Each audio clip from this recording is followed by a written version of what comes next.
Marcus Williams had always been a man who believed the world owed him something. At 35, he lived in a sprawling house in the wealthy suburbs of Denver, complete with a perfectly manicured lawn and a 3-car garage. His neighbors knew him as the guy who complained about everything, from the mailman's delivery time to the garbage trucks arriving too early on Thursday mornings. But what made Marcus truly dangerous wasn't just his entitled attitude. It was his massive German shepherd, Brutus. Brutus weighed nearly 90 pounds of pure muscle and aggression. Marcus had trained the dog not for protection or companionship, but as a weapon. He took pride in walking Brutus through the neighborhood without a leash, watching other dog owners quickly cross the street with their smaller pets. Marcus enjoyed the fear in people's eyes when they saw his dog. It made him feel powerful in a way. His desk job at the insurance company never could. The trouble began on a Tuesday afternoon when Marcus decided to take Brutus to Riverside Mall for what he called socialization training. The truth was, Marcus wanted to show off his intimidating companion and assert his dominance in public spaces. He had done this before at parks and shopping centers, always managing to avoid serious consequences through a combination of smooth talking and legal threats. As they approached the main entrance of the mall, Marcus noticed the new security guard stationed by the doors. The man appeared to be in his early 50s, with graying hair and a calm demeanor that immediately irritated Marcus. There was something about the guard's peaceful presence that challenged Marcus's need to dominate every situation he encountered. The security guard, whose name tag read Samuel Torres, politely approached Marcus as he attempted to enter the mall with Brutus. Samuel had been working security for over 15 years at various locations around the city. He was known among his colleagues for his patience and his ability to de-escalate tense situations without ever raising his voice or resorting to force. "Excuse me, sir," Samuel said respectfully. "I'm sorry, but pets aren't allowed inside the mall unless they're certified service animals. I'll need to see your dog's service certification if you'd like to bring him inside." Marcus felt his face flush with anger. How dare this minimum wage security guard question him? He looked Samuel up and down with obvious disdain, noting the man's worn uniform and modest appearance. In Marcus's mind, this was exactly the type of person who should be showing him respect, not blocking his path. "This is a service dog," Marcus lied smoothly, his voice dripping with condescension. "And I don't have to show you anything. Do you know who I am? I could buy this entire mall if I wanted to." Samuel remained calm, though he could clearly see that Brutus was not a trained service animal. The dog was pulling aggressively on its leash, showing none of the disciplined behavior of a properly trained service dog. Samuel had encountered many legitimate service dogs during his years in security, and he knew the difference. "Sir, I understand you may be frustrated, but I'm just following mall policy. Service dogs are trained to remain calm and focused on their handler. If your dog is indeed a service animal, you should have documentation. It's for everyone's safety." Marcus's anger reached a boiling point. Nobody talked to him like this, especially not some nobody security guard making barely above minimum wage. He looked around and noticed a small crowd beginning to gather, drawn by the raised voices. This was perfect. He would make an example of this guard in front of everyone. "You want to see what my dog can do?" Marcus sneered, his hand moving to Brutus's collar. "Maybe you need to learn some respect." Samuel recognized the dangerous shift in Marcus's tone immediately. In his 15 years of security work, he had learned to read people, and he could see that this situation was about to escalate beyond words. He took a small step back, not out of fear, but to give himself room to react if necessary. His hand moved instinctively toward the radio on his belt, ready to call for backup. "Sir, I'm asking you to please calm down," Samuel said firmly but without aggression. "There's no need for this situation to get out of hand. If you'd like to speak with my supervisor about the policy, I'd be happy to call them over." But Marcus was beyond reason now. The crowd watching, the guard's continued politeness in the face of his threats, and his own deep-seated need to prove his dominance had pushed him past the point of rational thinking. He began to loosen his grip on Brutus's collar, and the dog sensed the change immediately. Brutus began to growl low in his throat, his muscles tensing as he focused on Samuel. The people in the crowd started to back away, sensing danger. A mother quickly pulled her small child closer to her, and an elderly man reached for his phone. Ready to call 911, Samuel stood his ground, his years of experience keeping him steady even as his adrenaline began to surge. He had faced dangerous situations before, but never quite like this. He could see the malicious intent in Marcus's eyes, and knew that this man was actually prepared to let his dog attack him simply for doing his job. Last chance. "Old man," Marcus hissed, his fingers working at the collar clasp. "Apologize and get out of my way, or you'll learn why people in this neighborhood show me respect." The mall's security cameras were recording everything, capturing Marcus's threats and aggressive behavior. Other shoppers had begun pulling out their phones, some recording the confrontation while others dialed emergency services. The situation had reached a critical point, with Marcus moments away from releasing his aggressive dog on an innocent security guard who was simply trying to do his job. Samuel took a deep breath and prepared himself for what was about to happen. He had no idea that his response to this attack would not only save his own life, but would also reveal a secret about his past that would change everything Marcus thought he knew about the man he was threatening. With a cruel smile spreading across his face, Marcus released Brutus's collar completely. The massive German shepherd lunged forward with frightening speed, his teeth bared and a vicious snarl erupting from his throat. The crowd screamed and scattered in all directions, parents grabbing their children and running for safety. Marcus stood back, expecting to watch Samuel cower in terror or desperately try to run away. But something extraordinary happened that no one, especially Marcus, could have predicted. Samuel didn't run. He didn't panic. Instead, he did something that seemed impossible. He dropped into a perfect military stance and issued a single sharp command in a voice that carried absolute authority. "Down." The effect was immediate and stunning. Brutus, who had been charging forward like a furry missile of destruction, suddenly skidded to a complete stop just 3 feet from Samuel.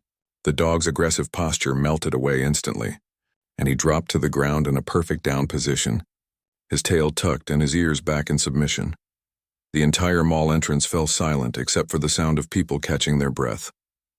Marcus stood frozen, his mouth hanging open in complete shock. This was impossible. Brutus had been trained to attack on command, to show no mercy, to be completely loyal only to Marcus. Yet here he was, lying submissively at the feet of a mall security guard.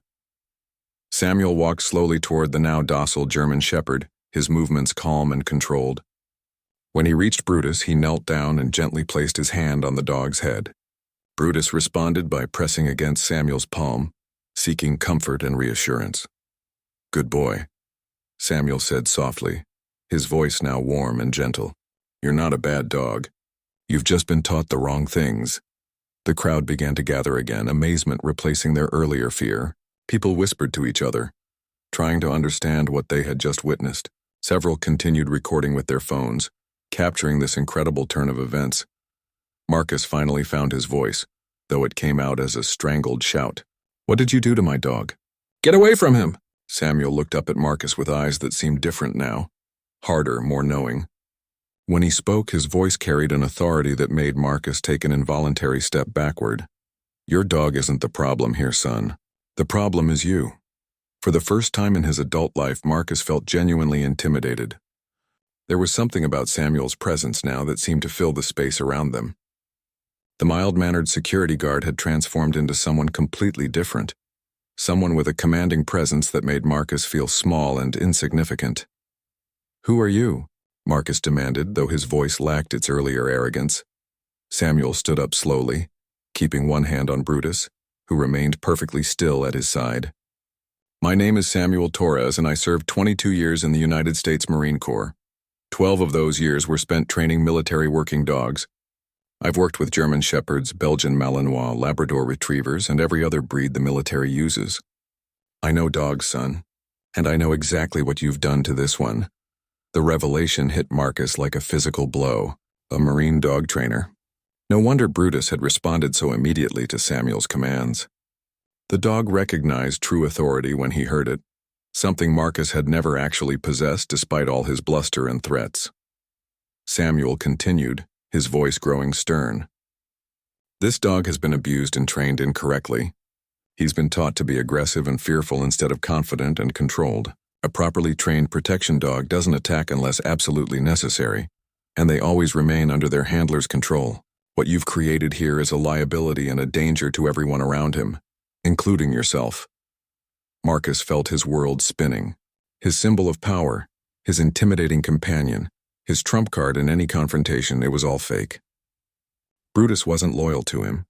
He was just afraid and confused. And now this security guard, this man Marcus had dismissed as worthless, was demonstrating complete control over the dog Marcus thought belonged to him. "But he obeys me," Marcus stammered weakly. "Fear isn't obedience," Samuel replied firmly. "This dog follows your commands because he's afraid of what happens when he doesn't. That's not training. That's abuse. Real training builds trust and understanding between handler and dog.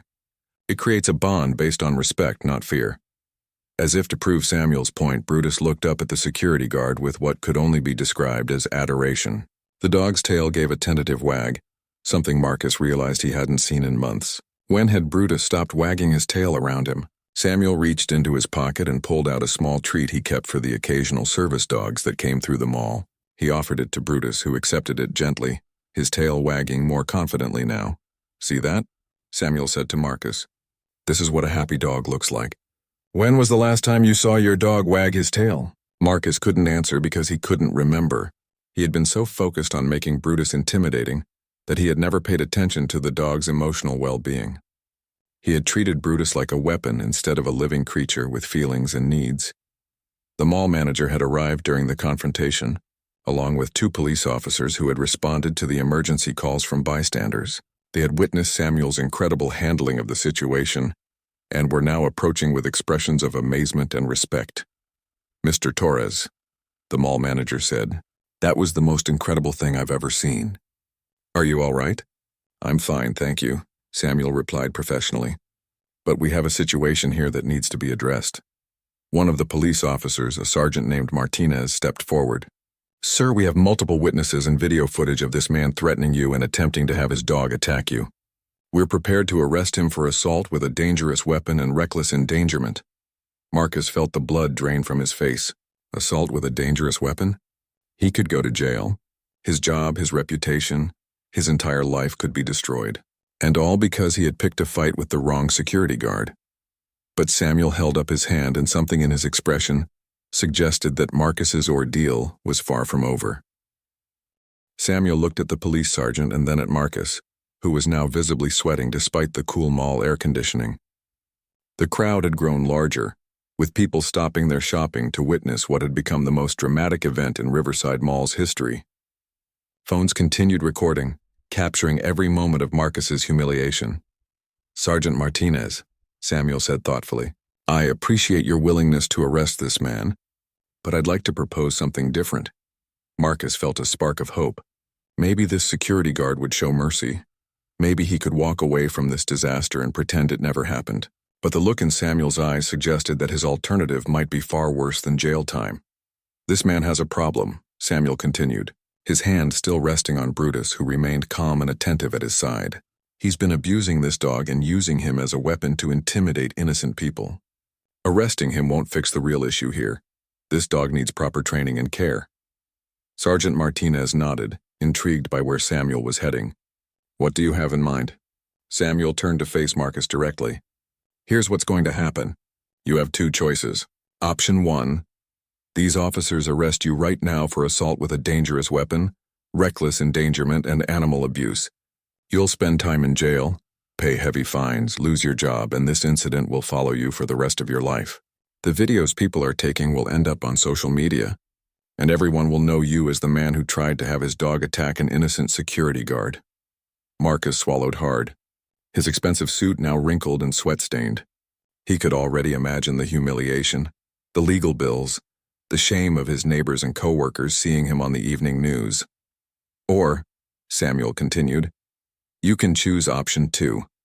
You hand over custody of this dog to me right now permanently. You also agree to complete a court-mandated anger management program and pay for all the dog's veterinary care and proper training. In exchange, I won't press charges and we can all walk away from this without ruining your life." The crowd murmured in surprise. This wasn't what anyone had expected. Marcus looked around at the faces surrounding him, mall employees, shoppers, children, elderly people, all watching to see what he would choose. The humiliation was already overwhelming, But the thought of losing Brutus forever seemed somehow even worse. "You can't just take my dog," Marcus protested weakly. "I paid good money for him. He's my property." Samuel's expression hardened. "This dog isn't property, son. He's a living creature who deserves better than what you've given him. And legally speaking, using a dog as a weapon constitutes animal abuse in this state. I have 22 years of military experience documenting animal abuse cases. I know exactly how to build a case that will not only get this dog removed from your custody, but also result in you being banned from owning pets for life." The police sergeant stepped closer to Marcus. "Sir, I'd strongly recommend you take Mr. Torres's offer. Based on what I witnessed and what's recorded on these videos, you're looking at serious criminal charges. This gentleman is offering you a way out that most people in your situation would never get." Marcus looked down at Brutus, who was now sitting calmly beside Samuel, looking more relaxed than Marcus had ever seen him. The dog wasn't even looking in Marcus's direction anymore. It was as if Brutus had already made his choice about who he preferred to be with. "But what am I supposed to tell people?" Marcus asked, his voice barely above a whisper. "What am I supposed to say when they ask where my dog went?" Samuel's expression softened slightly, though his voice remained firm. "You tell them the truth. You tell them you realized you weren't the right person to care for him, and you made the responsible choice to find him a better home. Or you can tell them nothing at all. It's your business. But this dog is never going back to your house." The mall manager, who had been quietly observing the entire exchange, stepped forward. "Mr. Torres, I have to say this is the most professional handling of a crisis situation I've ever witnessed. Would it be possible to speak with you privately after this is resolved?" Samuel nodded but kept his attention focused on Marcus. "Son, you need to make a decision right now. These officers have other calls to respond to, and I have a job to get back to. What's it going to be?" Marcus looked around one final time at the crowd of people watching him. He saw judgment in some faces, pity in others, and anger in quite a few. He thought about his comfortable life, his job, his house in the suburbs. He thought about how different things might have been if he had just accepted Samuel's polite explanation about mall policy and walked away. But most of all, he looked at Brutus, who was now accepting gentle pets from a small child whose mother had approached to thank Samuel for keeping everyone safe. The dog's tail was wagging enthusiastically, and his whole body language spoke of relief and happiness. Marcus realized that in all the time he had owned Brutus, he had never seen the dog look truly happy. Marcus started, then stopped. He took a deep breath and tried again. "I'll take option 2. You can have the dog." Samuel nodded solemnly. "Smart choice. Sergeant Martinez, can you help us make this official?" The sergeant pulled out a small notebook and began writing. "We'll need to document this transfer of custody and Mr. Williams' agreement to the terms. Mr. Williams, you understand that you're voluntarily surrendering all rights to this animal and agreeing to the conditions Mr. Torres outlined." "Yes," Marcus said quietly, unable to meet anyone's eyes. "And you understand that any attempt to contact Mr. Torres about the dog, or any attempt to reclaim the animal, will result in the original charges being filed against you." "I understand." Samuel knelt down beside Brutus and gently checked the dog's collar for identification tags. What he found there would soon reveal another shocking truth about Marcus Williams that would make everyone understand just how deep his problems really went. As Samuel examined Brutus's collar, he found something that made his blood run cold. Attached to the collar, hidden beneath the dog's thick fur, was a small metal tag that didn't contain the usual owner information. Instead, it bore a name that Samuel recognized immediately: Rex K9 Unit 447, Denver PD. Samuel's hands trembled slightly as he read the tag again, hoping he had misunderstood. But there was no mistake. This wasn't just any German shepherd that Marcus had been abusing. This was a retired police dog, a decorated veteran of the Denver Police Department who had served the community with honor and distinction. "Sergeant Martinez," Samuel called, his voice tight with controlled anger. "I think you need to see this." The police sergeant approached and looked at the tag Samuel was holding. His expression immediately changed from professional interest to genuine outrage. "Oh, hell no," he muttered, then caught himself. "I'm sorry, ma'am," he said to a nearby elderly woman, "but this changes everything." Marcus, seeing the serious expressions on both men's faces, began to back away slowly. "What's wrong? What did you find?" Samuel stood up, his entire demeanor now radiating barely contained fury. This dog's name isn't Brutus. His name is Rex, and he's a retired police canine who served 8 years with the Denver Police Department. He was a narcotics detection dog who helped take millions of dollars worth of drugs off the streets. The crowd gasped in shock and anger. Several people began taking more pictures and videos, realizing they were witnessing something much bigger than a simple dispute over mall policy. Sergeant Martinez got on his radio immediately. "Dispatch, I need you to run a check on K9 Unit 447. Call sign Rex, Denver PD. I need to know the circumstances of his retirement and current custody status." While they waited for the information, Samuel continued his examination of the dog. What he found made the situation even worse. Rex had old scars on his legs and muzzle that suggested he had been injured in the line of duty. More troubling were the fresher marks that looked like they came from an electric shock collar, a cruel training device that no legitimate dog trainer would ever use on a police veteran. "How did you get this dog?" Samuel demanded, his military bearing now fully evident as he faced Marcus. Marcus's face had gone completely pale. He stammered and stumbled over his words, clearly knowing he had been caught in something much worse than anyone had initially realized. I bought him from a guy. I don't remember his name. It was all legal, I swear." "You bought a retired police dog from some guy?" Sergeant Martinez's voice dripped with skepticism. "Retired police dogs are either kept by their handlers or placed with approved families through official channels. They don't get sold to random people by some guy." Samuel's radio crackled to life as dispatch responded with information that made everyone's blood boil. Unit 447 K9 Rex was reported stolen from the Denver Police Department's retired K9 facility 3 months ago. The dog was being treated for injuries sustained during his final case and was scheduled for adoption by his former handler, Officer Jennifer Walsh. The silence that followed was deafening. Marcus Williams hadn't just been abusing any dog. He had been abusing a stolen police veteran, a hero who had risked his life to protect the community. "You son of a—" Sergeant Martinez started, then controlled himself. "Marcus Williams, you're under arrest for theft of police property, animal abuse, assault with a dangerous weapon, and whatever other charges I can think of on the way to the station." The crowd began to applaud and cheer as Martinez handcuffed Marcus, who was now crying and begging for mercy.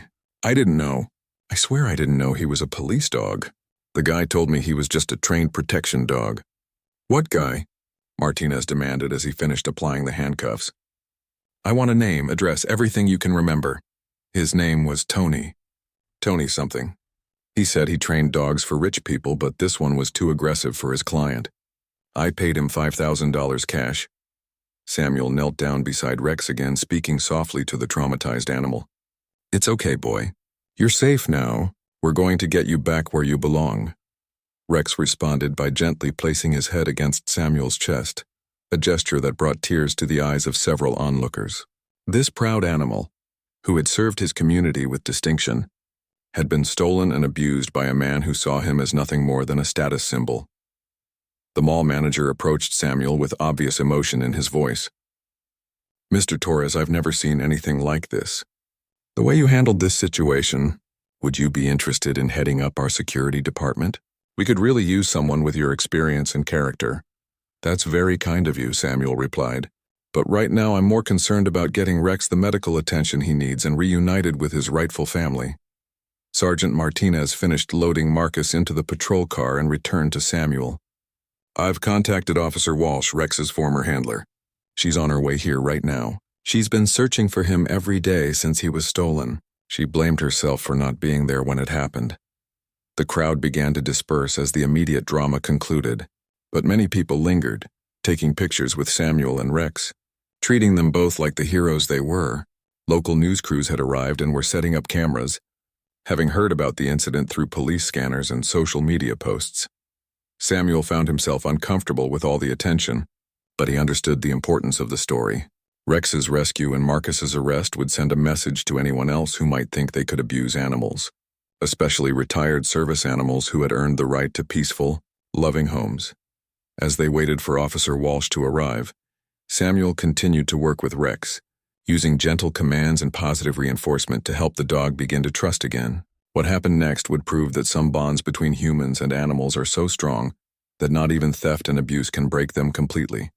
20 minutes later, a Denver Police Department vehicle pulled into the mall parking lot at high speed, followed by an unmarked sedan. The first person to emerge was Officer Jennifer Walsh, a 38-year-old veteran police officer whose life had been turned upside down 3 months ago when Rex was stolen from the retirement facility. Jennifer had worked with Rex for 6 of his 8 years of service. They had been partners in the truest sense of the word, sharing dangers, successes, and an unbreakable bond that only police officers and their canine partners truly understand. When Rex was injured during their final case together, a dangerous drug bust where he had been kicked by a suspect while protecting Jennifer, she had made the decision to retire him and adopt him herself. The theft had devastated her. She had blamed herself for not being at the facility when it happened, even though she had been in court testifying in another case. For 3 months, she had spent every off-duty hour searching for Rex, following up on leads, posting flyers, and checking animal shelters across 3 states. As Jennifer approached the mall entrance, Samuel could see the hope and fear warring in her expression. She had received similar calls before that had turned out to be false alarms, and she was afraid to believe that this time might be different. Rex saw her first. The moment Jennifer came into view, the dog's entire body language changed. His ears perked up, his tail began wagging furiously, and he let out a whine that sounded like pure joy mixed with heartbreak. He strained against Samuel's gentle hold, desperately trying to reach his former partner. "Rex?" Jennifer called out, her voice breaking with emotion. "Is it really you, boy?" Samuel released his hold on Rex's collar, and the dog bounded toward Jennifer with more energy and enthusiasm than anyone had seen from him all day. The reunion was immediate and overwhelming. Rex jumped up to place his paws on Jennifer's shoulders, covering her face with kisses while she buried her face in his fur and sobbed with relief. "I found you," she whispered over and over. "I found you, boy. I'm never letting you go again." The crowd that had remained to witness this moment found themselves wiping away tears. Even the hardened news reporters were visibly moved by the reunion between the police officer and her canine partner. Samuel approached Jennifer respectfully, giving her a few moments to reconnect with Rex before introducing himself. "Officer Walsh, I'm Samuel Torres. I'm the one who called this in." Jennifer looked up at Samuel with tears streaming down her face. "You saved him." "How can I ever thank you? I've been searching for him every single day since he was stolen." "No thanks necessary," Samuel replied. "I just did what anyone should do when they see an animal being abused. But I have to tell you, Officer Walsh, Rex showed incredible resilience today. Despite what he's been through, he's still the same brave, intelligent dog you trained." Jennifer examined Rex more carefully, her trained eye immediately spotting the signs of abuse that Marcus had inflicted. The shock collar marks, the nervous behaviors, the way Rex initially flinched when people made sudden movements. It all told a story of months of mistreatment. "What did that monster do to you?" she asked Rex gently, her anger toward Marcus evident in her voice. Sergeant Martinez approached with an update. "Officer Walsh, we've got Marcus Williams in custody on multiple charges. We're also working on tracking down this Tony character, who apparently sold Rex to Williams. This could be part of a larger stolen pet ring." Jennifer nodded, her professional training taking over even as she continued to comfort Rex. "I want to be involved in the investigation. Rex isn't the only retired police dog who's gone missing in the past year. We think there might be a network of people specifically targeting service animals because of their training." Samuel listened to this exchange with growing concern. The idea that people were specifically stealing trained service animals for profit or intimidation purposes was deeply disturbing. These animals had served their communities faithfully and deserved protection and respect in their retirement. "Officer Walsh," Samuel said, "I don't know if this helps, but Williams mentioned paying $5,000 cash for Rex. That's a lot of money for a regular dog, but it might be reasonable for someone who thinks they're buying a trained protection animal." "That's exactly the kind of information we need," Jennifer replied. "These thieves are likely targeting retired police dogs, military working dogs, and service animals specifically because of their value in training." The mall manager, who had been quietly observing the reunion, stepped forward. "Officer Walsh, Mr. Torres, I want you both to know that Riverside Mall will be making a donation to the Denver Police K-9 unit in Rex's honor. What happened here today shows the kind of courage and integrity we want to support." Jennifer shook Samuel's hand gratefully. "Mr. Torres, I understand you're a veteran yourself?" 22 years, Marines. 12 of those working with military dogs. Then you understand the bond, Jennifer said simply. Rex and I were partners. We trusted each other with our lives. When he was stolen, it felt like losing a family member. Samuel nodded, understanding completely. I could see it in his eyes today. He never forgot his training, and he never forgot you. Even after everything Williams put him through, Rex still responded to proper commands and authority. That speaks to the quality of training you both received. As they talked, Rex remained close to Jennifer's side, occasionally looking up at Samuel with what appeared to be gratitude. The dog seemed to understand that Samuel had been instrumental in his rescue and reunion with his beloved partner. The news crews were ready to interview all the participants, but Samuel was reluctant to take credit for what he saw as simply doing the right thing. However, Jennifer convinced him that sharing the story might help other stolen service animals be recognized and recovered. This story needs to be told, Jennifer explained. There are families out there missing their service dogs, veterans who depend on their emotional support animals, and retired working dogs who deserve better than being sold to the highest bidder. Your actions today might help us catch the people responsible for this crime ring.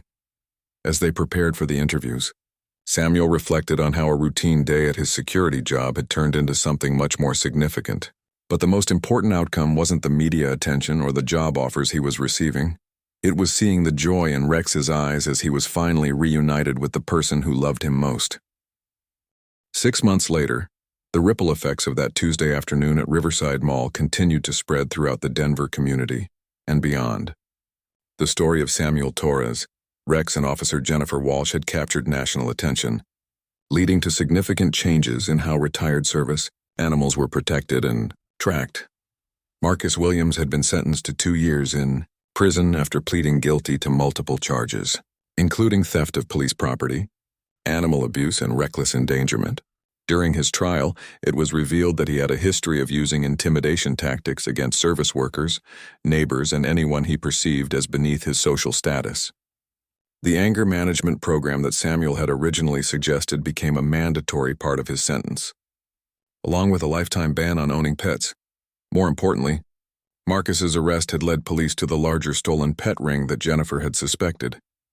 Tony turned out to be Anthony Ricci, a former dog trainer who had been stealing retired service animals and selling them to wealthy clients who wanted impressive guard dogs, but didn't want to invest the time and money required for proper training. 7 other stolen service animals were recovered, including 2 retired military dogs and a service dog belonging to a disabled veteran. Samuel Torres had accepted the mall manager's offer to head the security department at Riverside Mall, but that was just the beginning of his new career. His expertise in handling the crisis had caught the attention of law enforcement agencies across the state. He now worked as a consultant, helping train police officers and security personnel in animal behavior and crisis de-escalation techniques.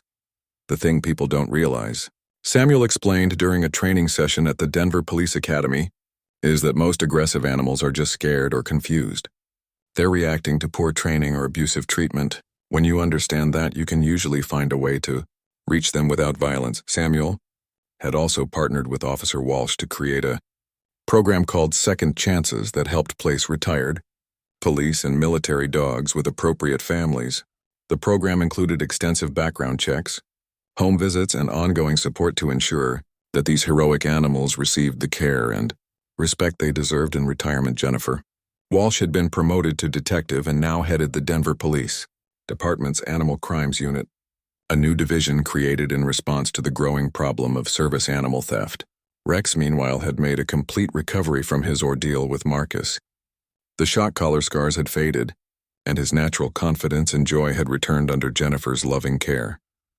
Rex is completely back to his old self, Jennifer said during a follow-up interview 6 months after the mall incident. He's playful, confident, and happy.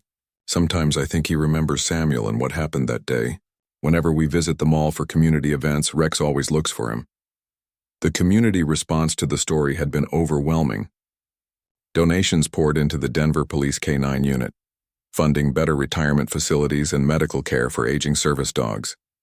Local businesses began displaying signs indicating they were service animal safe zones trained to recognize and protect legitimate service animals and their handlers. Samuel often reflected on how different things might have been if he had simply called for backup when Marcus became threatening, or if he had allowed the situation to escalate into violence. His military training had taught him that the best victories were won without fighting, and that day at the mall had proven that principle in the most dramatic way possible. "I've been asked if I was scared when that dog was charging at me," Samuel told a reporter during one interview. "The truth is, I wasn't scared of the dog. I was sad for him. I could see in his body language that he didn't want to attack me. He was just doing what he'd been forced to learn." The real danger that day wasn't the dog. It was the man who had turned a hero into a weapon. The mall itself had become something of a landmark. Tour groups sometimes visited to see where the miracle at the mall had taken place. The management had installed a small plaque near the entrance commemorating Rex's service and Samuel's heroic intervention, with proceeds from plaque sales going to support retired service animals. But perhaps the most meaningful outcome was the friendship that developed between Samuel and Jennifer. Both veterans in their own right, she of law enforcement and he of military service. They shared a deep understanding of duty, sacrifice, and the bonds between humans and the animals who serve alongside them. "Samuel saved more than just Rex that day," Jennifer often said. "He saved my faith in humanity. After Rex was stolen, I started to think that maybe there were just too many bad people in the world. But Samuel showed me that there are still good people who will do the right thing, even when it's dangerous, even when they have nothing to gain from it." Rex, now 8 years old and fully retired, spent his days as a beloved family pet in Jennifer's home. He had a comfortable bed by the fireplace, unlimited treats, and the occasional visit from Samuel, who had become one of his favorite people.